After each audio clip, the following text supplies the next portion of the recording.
I have almost picked this up so many times at the bookstore and just been so intimidated by it. Like, I am truly so scared. So that means we have just over 100 pages left. But the thing is, I know that it has a trope that I really don't like, and feel for our main protagonist, because like I can't imagine being in that position. Anyway, A Book of Lettuce, I don't know. Curious about this one. I've seen a lot of people say that they read this in like one sitting. Hi everyone, welcome back, welcome to my channel. Welcome if you guys are new. So if you know me, you probably also know bestie Jamie, and if for some reason you don't, I don't know where you've been. Jamie is my podcast partner over on Once Upon a Time Zone. She's also an incredible booktuber. She reads so many books. I get so many of my recommendations from her. She is the literal sweetest person in the entire world. Like, I genuinely owe pretty much all of my 5-star reads to Jamie.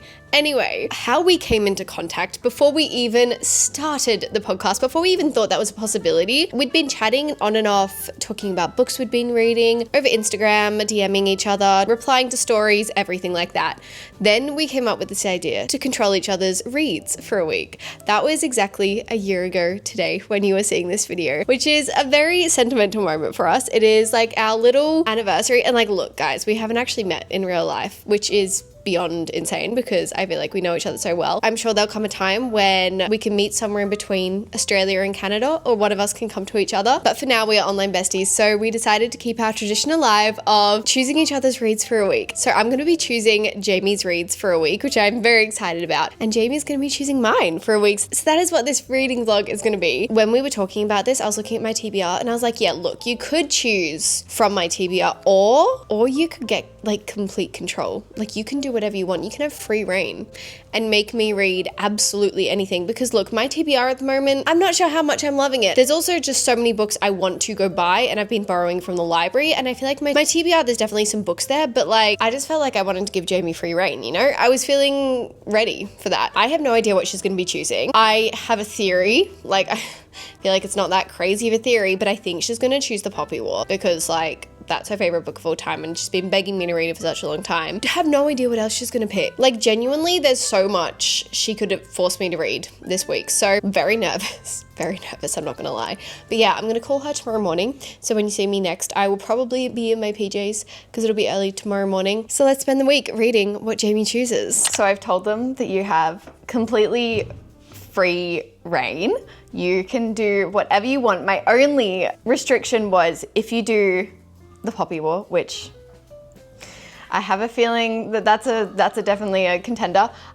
Please be nice to me and don't give me any other emotional destroying kind of books in the same week, because I don't know if I could deal. So yeah. Can we give emotional in like a different way? We can give emotional in a different way, just like not as in, I guess, heavy, like not as in war and war crimes, and I'm gonna be staring at the wall and being like, oh my, what? Because I already know that's gonna happen. So yeah, heavy in a different way, sure. We're ready to go. Book number 1. You did see it coming. You're gonna read The Poppy War. I was preparing myself. I've been waiting my entire life, well, for like the past year, for this moment to happen. And now that I have control over your reading week, I have to do it. Yeah, I have to do it. fair enough. To do it. So good luck with that. That'll be your first read. Yeah. Second read, to give you a little something lighter and just like something easier to read too, I'm gonna give you Ready or Not by Cara Bastone. Ah! It'll be a nice little romance Yeah. to throw in the mix. It's also kind of like feel good because we kind of have like friends to lovers. Like, yeah. It's gonna be a very different vibe. And I'm also just really curious what you think of Cara Bastone's writing. It reminds me a lot of Emily Henry writing, and the way she integrates like fiction into romance, I think is kind of similar to what Emily Henry does. Yeah. So I'm really curious. It is pregnancy tropes. I don't know how you're gonna do with that, but I liked it. And there's also, I'm not gonna say what trope it is, but there is a kind of another trope in it that you normally don't like, but it's not. Okay. It doesn't play out in a, in the way that you would not like. Yeah. So, yeah, I need to know what you think of Cara Bastone writing. So I'm excited about that one. Yeah. And then your third read, because I just recently read this and I want you to read it too, is The Correspondent by Virginia Evans. Okay. A wild card out there.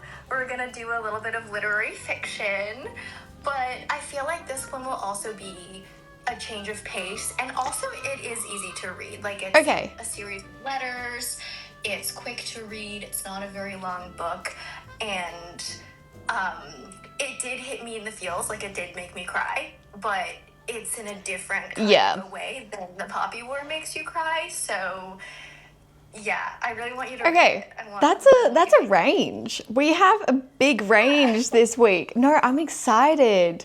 Okay, I had no idea what you were going to do for the last two. Like, I was like, I'm sure the Poppy War is going to be, or like at least an R.F. Kuang book is going to be in there. But I was like, I'm not sure what else we were going to do. So, okay, I'm so excited about that. I've got some book shopping to do today. Are you going today to grab them? Yeah, I was like, I may as well. I've got some free time. So, yeah. I hope you find all of them. I think I definitely will find the correspondent because I've been seeing that everywhere at the moment. Yeah. And anything I don't find, I can always see if the library has it as well, or if I can get it on Kindle. So, yeah. That's true. Yeah. That's true. Thank you. I'm so nervous. I'm excited. I'm so nervous. Okay, and Poppy War, like that order, Poppy War, Ready or Not, correspondent. Okay, yep. Yeah. I think that'll be a good emotional journey for you. I think do the hard one first. Yeah. Okay. That's your reading week. Yay! Let me know. I will.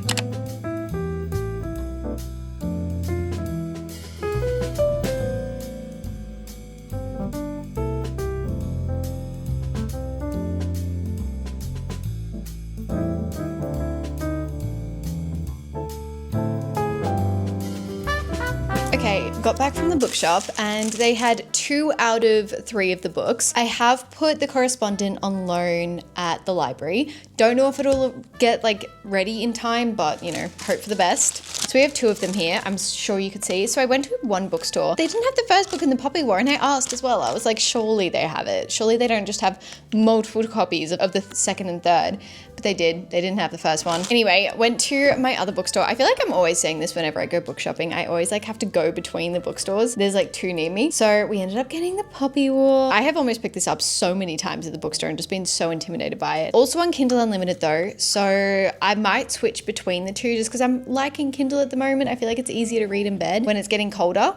And then we also got Ready or Not by Cara Baston. So have the first 2, which is good. Like at least we've got the first 2 in the choices of Jaime's. And hopefully by the time we reach the correspondent, it's either available at the library or I'll just go and try and find it somewhere else or get it on my Kindle. But I think it's like letters. So I'd like to read it physically, I think. This is the cutest cover in the entire world. Like that is so pretty. Are you serious? I've heard so many good things about this one. So I'm really excited about it. I'm just terrified. Guys, I'm so scared. We're going to start off with this one. Obviously, I'm about to start it. Probably make myself a tea, snuggle down. I'll probably start it physically, then maybe move to Kindle. Like, I am truly so scared right now. So, wish me luck.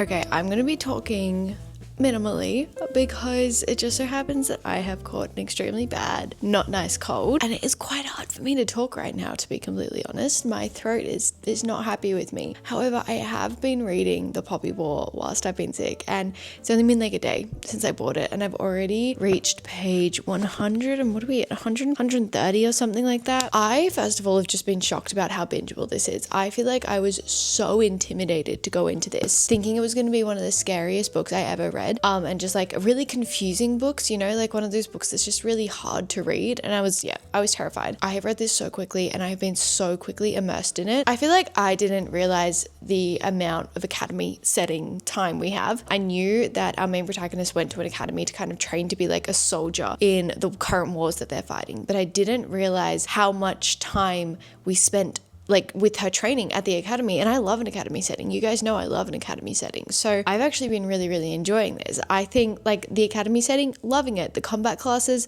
but like the history classes, everything like that, strategic classes for like planning soldiers and everything, planning strategies, war strategies is really, really interesting, and I'm having a really good time. I'm loving R.F. Kuang's writing. The fact that this is her first series first book is like crazy. I think it is her first book from memory. Incredible writing, so bingeable. I am very conflicted towards our main protagonist, Rin. to be completely honest. I'm a little bit nervous. I feel like there's some interesting, I don't know, just like some things going on in her brain that I don't know if I completely trust. It makes me a little bit scared. I feel like she's I don't know how much empathy she has. I don't know. I'm just picking up very, very initial things. When I tell you, I didn't even read the back of this book, to be completely honest. So you can read that if you want to. I'm not about to read all of that. I do know that this story is kind of loosely based off the Opium Wars. So we are dealing with like some pretty heavy content. I know that. We haven't gotten heavy yet. I'll let you know when that happens. But yeah, we're like a quarter of the way through and I'm loving it so much more than I thought. I'm actually about to do a reading sprint with my book club. So I'll probably get a good amount read in that and I feel like I'll have more opinions then. But yeah, I'm talking very minimally because my throat hurts. I'm really, really liking R.F. Kuang's writing as well. I would say we're about halfway through The Poppy War. A lot of that was done last night in our reading sprint, which is really, really fun. I feel like it was a bit a later one for me because with all the different time zones in our Patreon, we try to accommodate for everyone because like in our past few, it's been really early in the morning for me, a really good time at night, like I think like 5 p.m. for Jaime for all Canadians and like New York and everything like that. But then for Europe, it's been like super, super, super late at night. So we're like, we'll do a different one. So it was late at night for me last night. So it was midday for Europe. And honestly, I just got so tired towards the end. Like it was great. I went to sleep so quickly after that, but we made it to page, well now I'm at page 246, but I think we got up to page 230 last night. So I've read a little bit more this morning. I'm still very like congested and my throat's like a tiny bit better, but I've got a cough coming on and I'm not asking for sympathy at all, by the way. I literally like don't care. This is just a change of season cold, but I'm just saying if I sound like congested and kind of nasally, that's why. So we did hit part 2 in this book and I feel like things are definitely picking up a little bit more. Just posted on my TikTok and Instagram for the first time showing that I am reading this and everyone is just like, I'm sending prayers, like good luck. What's going to happen? I really, really enjoyed the academy setting while it lasted, but it was a very small portion of this book, which it still was great. Like it was great to be there. I feel like it set everything up and really introduced you to the world and the politics as the reader. Like we were kind of getting introduced through our main protagonist, which I always really, really like when it feels like a really natural introduction that's not like forced and it doesn't feel like you're reading a history text or anything like that. I am really questioning Rin. I think I said this last night. I'm really questioning Rin as main protagonist. I feel like her morals are a little bit ruthless. Like she's very much going to see power and winning as the most important thing in the world, not necessarily the well-being of everyone else, which is a little bit concerning in my opinion. I don't know what's going to happen, but we have just kind of transitioned away from, like moved away from the academy setting. So I'm very interested to see how it's going to pick up from here. I feel like it's suddenly gotten a lot darker in the atmosphere. At the academy, like we definitely was like had a really great established atmosphere, but it was very chill, you know, like we weren't worried too much. And now we have just transitioned into like kind of the real world. And I'm like, oh, things could go downhill and get messy really, really quickly. I've also really appreciated the influence of Chinese history in like this kind of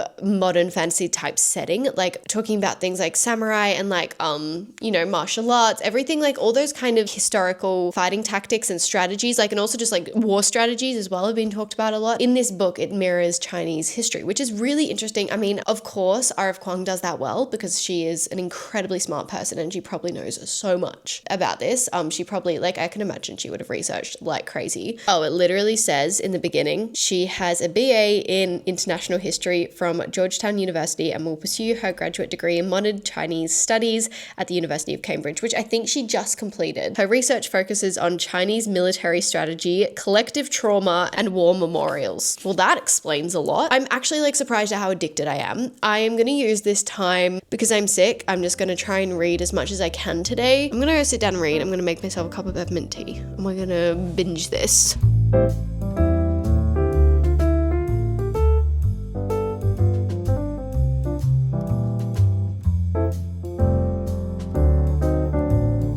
I just got up to part 3. So that means we have just over 100 pages left. Guys, I'm really, really enjoying it. I am having, like, I want to say a good time, but it's like kind of intense topics and everything like that. So wound up and immersed in this world. Like I am so invested so quickly. I feel like I have so many conflicting feelings towards a lot of our characters. I'm kind of confused about a lot of them. I feel like we've gotten some characters that I thought were gone. Like I thought they had gone their separate ways. Like we weren't going to see them again and now they're back. And I'm like, oh my God, I'm so excited to see you. I feel like there's some really interesting character character relationships getting explored. Like the dynamics between these characters is a very like, I don't know, it's just very interesting. Like I wouldn't see friend relationship forming between these two characters, but I feel like in this situation, like it's such high stakes, it's such an intense situation that like it makes you kind of rely on people more, and like having that sense of familiarity with someone is like kind of all or the only comfort you have in this situation. Definitely very dark atmosphere, like the actual setting, like room war basically. So it's a very intense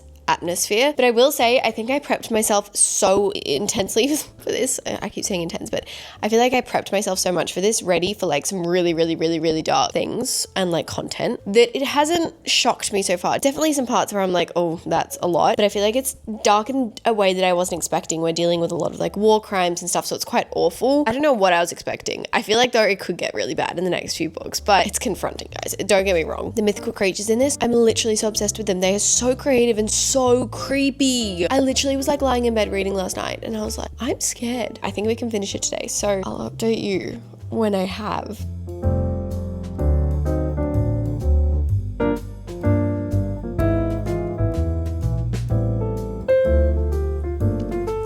So I finished it, or did it finish me? That's the real question. That was a lot. I feel like an aspect that almost makes this worse is that it is technically based off real war situations. Because I looked some stuff up after finishing this. That almost traumatized me more, to be honest. Don't do that if you don't want to. But that ending was crazy. It set up so much for the next book. What I loved though is we followed our main protagonist in like into this descent into madness, but it's all like all these contributing factors, and like we're in like this war-torn world. Like it's just, oh my gosh. And I feel like we really ended with our characters, if that makes sense. Like everything from here on out is going to depend on our characters. I'm scared because I don't know what they're going to do, and I don't know what those decisions are going to be and what the impact of those decisions is going to be. So I'm a little bit terrified to go into the next one, but that was so good, guys. Like I'm talking at least a 4.5. That was ridiculously good. It wasn't as scary as I thought. Like it wasn't as an intimidating read as I thought. I went into it expecting almost kind of Will of the Many vibe or Mistborn or something like Brandon Sanderson, like one that it would take me 100 to 200 pages to really get into and really be in love with it. But I was so invested in this within like the first chapter. That doesn't happen very much for like a historical fantasy book. That doesn't happen very often. It's not an intimidating book to read, guys. Yes, it is quite confronting and we do deal with a lot of really like terrifying topics. The actual writing is so immersive and so easy to read. I do think this is worth the hype, guys. Very nervous to go into the rest. I'm also really curious to see what I'm going to think of the rest of the trilogy, because I've seen some people say that this is their favorite. I've seen other people say the third is their favorite. So please let me know what your favorite out of the trilogy is. I'm very excited to continue it. But yeah, that is our first book done. Obviously, we already know the next book in this video, but it is, of course, Ready or Not by Cara Bastone. I'm so excited to go into a romance. It's been a hot minute since I've read a romance. Actually, not really. Feels like it. I've read a lot of heavy books. Like I read A Poet Empress earlier, then I went on to The Poppy War. Like it's been a lot, okay? So I feel like a romance is gonna be good. It's gonna break things up a little bit. I did end up getting, I'll show you, The Correspondent as well. So we have all of our books ready. This is very different cover to the US edition, but how big is this? It's kind of short. It's 260 pages. That's kind of nice. We got the big one out of the way first. So this one is, I think it's like around 350, 370 pages. I'm obsessed with this cover. I know I said it before, but I'm so truly obsessed with it. I'm a little bit nervous for this one because obviously it is very hyped up. But the thing is, I know that it has a trope that I really don't like. And then Jamie said there's another trope in it that I might not like as well. So I'm a little bit nervous now, but I think we have the accidental pregnancy trope. Yeah, that's all I know. There's people outside being noisy now. So I'll take that as my cue to go. I might start this tonight. If not, we'll get into it tomorrow morning. I hope I enjoy it though.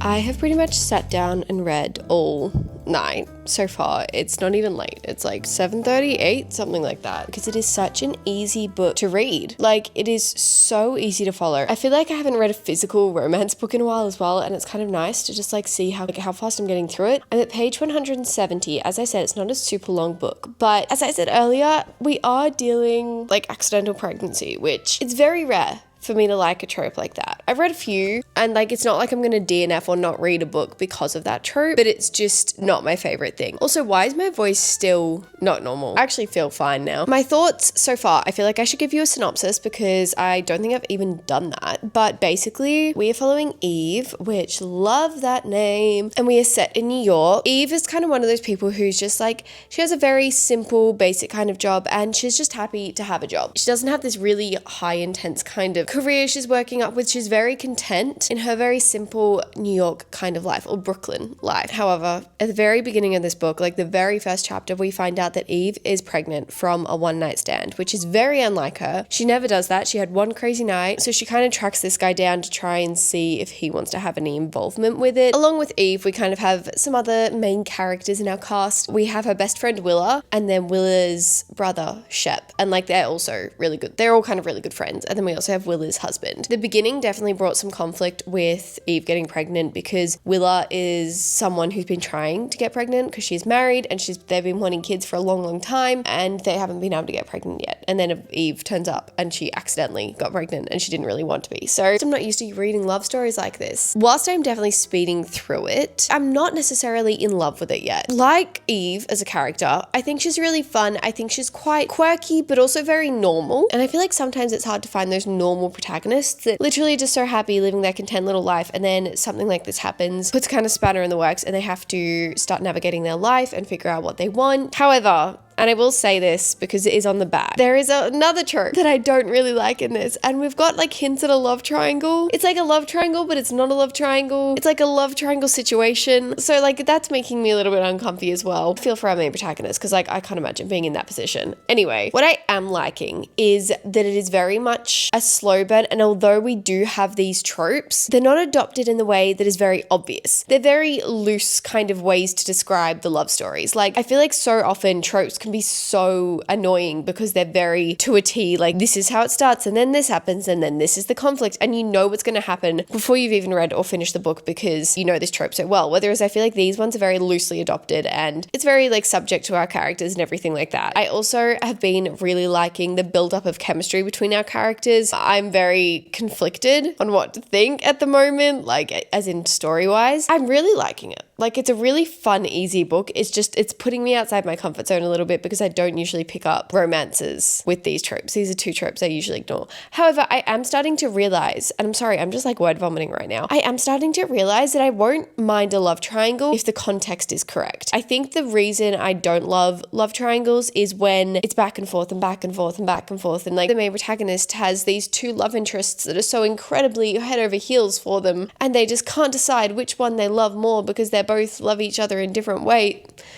No, I can't deal with that. But when it's like actual context and it's like, oh, I was in love with you, but then something happened and then this person has come into my life and now my feelings are changing and everything like that, that kind of makes more sense to me. Not that that's what this is at all, but like just in general, I feel like they can be done okay. That's a big moment for me, okay? Chances are we might even finish this tonight. I'm not entirely sure, but I'm going to keep reading now and see how far we get in. As suspected, I did end up finishing Ready or Not last night. Well, not entirely true. I read most of it last night and then I had like 20 pages to finish in the morning. Sometimes it just gets to a point where I'm literally like falling asleep and I'm like, I need to be able to be conscious to read this to remember the ending. It was a really refreshing romance read. I genuinely cannot remember the last time I read a romance book that very much focused on the characters' stories and their lives as a whole and like how they got together and how they mesh well together, rather than them meeting each other, having chemistry. We get to the 50% mark and they're kind of already together. Like it's a slow burn, but it's a slow burn in not the angsty kind of way, just in the fact that like real life kind of way. I don't know how to explain it, guys, but following the progression of them rather than them being together. Does that make sense? I don't know. We very much focused on like our characters' lives, the up and down. Obviously, she's just gotten pregnant. This is throwing a massive turn in her life that she wasn't expecting. So we're kind of just following Eve's personal journey as well as her love story. I loved Eve.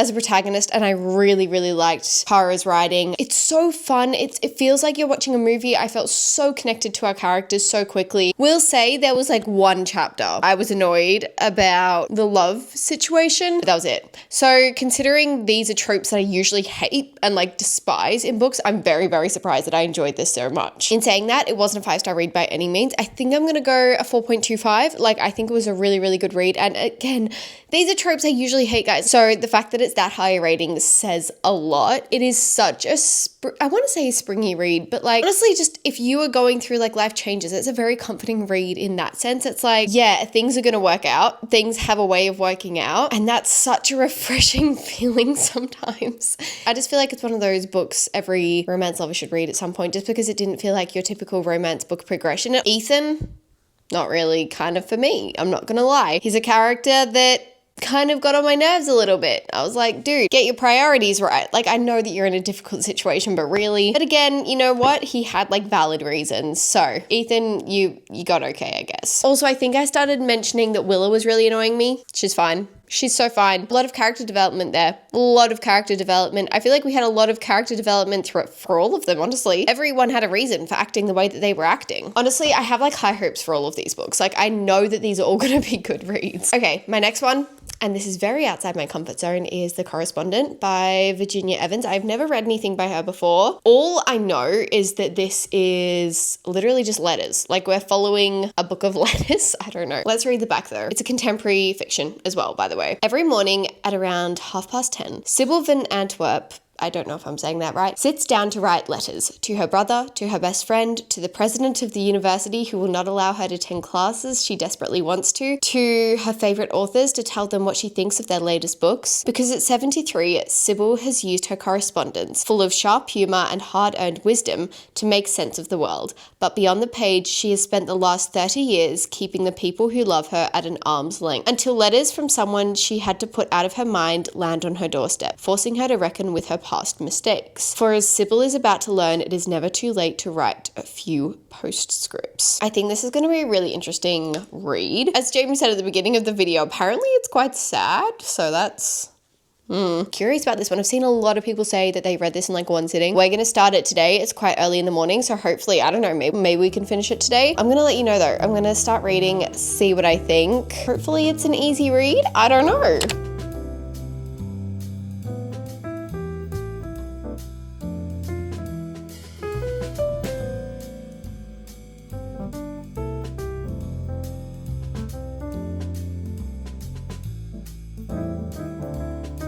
Obviously, it's nighttime now. I am 100 pages in to The Correspondent. Now, this isn't a very long book, so I'm hoping to finish it tonight. It's early. In the nighttime, it's only like 5:30. So even is it nighttime? I don't know. I will say, so far, this is very, not even outside my comfort zone, because it's not like it's an intimidating book to read. It's just not what I usually read. It's, yeah, outside my typical kind of genres. As I said before, we are basically following letters from and being received by Sybil, who is a 76, I think she is, year old grandma. 73, sorry. Honestly, a lot of time passes. Like we are in, where are we? We're at 2014 now, and we started in 2012. So already 2 years have passed. So I'll be interested to see how that progresses throughout the book. I am enjoying it. It's just very like simple. It's very easy to read, very quick. Some letters are really short. Like this one's only like a quarter of a page. Other letters are ridiculously long. I feel like it took me a little bit to kind of put together who is from who, how this person that she's writing to has relation to her. Are they related to her? Because I feel like Sybil, the main protagonist, has this very close-knit group of people that she writes letters to. As you saw just there, we have an email here and there as well, but it's primarily letters with a few emails. It's quite interesting. It's interesting that I'm getting quite invested and like trying to figure out almost what is going on and where the story is going to go and who has this, like who has more influence over what, blah, blah, blah. And you're not even like following a typical plot progression. Like you're literally just following these letters. You're just reading these letters. So I feel like that's a really interesting element. I really don't know what to say about my thoughts though, because it's just such a unique kind of read for me. I never read books like this. I'm curious to see how connected I'll get to our characters, because I have like we're almost removed. We're just reading letters. Like it's almost, you're not as invested. I'm invested, but you're not in the story, if that makes sense. You're just kind of an outsider having a glance into these stories through letters. I'm glad I read the back of this before going in, which I don't always do. Sometimes I love to go in blind to books, but I am glad I read the back of this because I feel like it gives you more detail than the kind of preface of this does. So yeah, kind of useful that I know the blurb going in. I'm confused. I'll be interested to see how invested I get in this. We're going to keep reading now. We're going to just immerse ourselves. Let's see how we go. Guys, we literally finished the correspondent in one day. It's the next day.